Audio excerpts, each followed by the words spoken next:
I identify a difference between speaking skills that I call feminine speaking practice and masculine speaking practice. And it's not about gender, it's about the energy with which we speak. And I am a verbal processor, so I like to speak what I call in the feminine, in a flow state, and in circles, and sometimes going forward and sometimes going back. It's creative, it's emotional, it's fluid, and it's exploratory, and it's a way that I find what I really believe.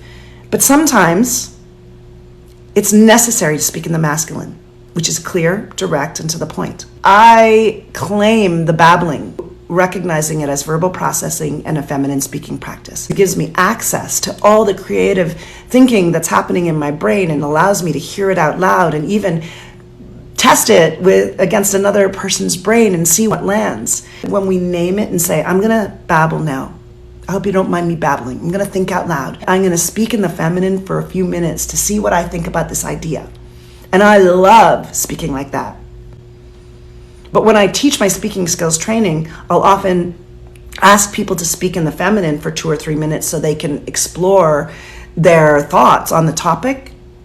And then I'll ask them to take a pause and to integrate all of that thinking out loud through their system, through their body, through their minds, and to distill it into 1 or 2 sentences. And then I call that speaking in the masculine.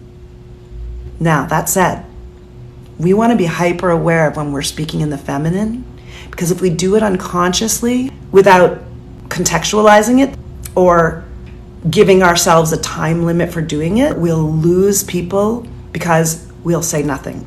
The more we give it a conscious space and claim it for the power it offers us, the more we'll use it effectively. But if we just start speaking out loud and we feel uncomfortable with it and we haven't really claimed it, and I don't know, we speak and we're filling it with all kinds of empty language and weak words, and well, like as I was saying, people speak like this, and that kind of babbling with all that extra weak language will leave the person speaking feel like they said nothing, and will have the people listening tune out.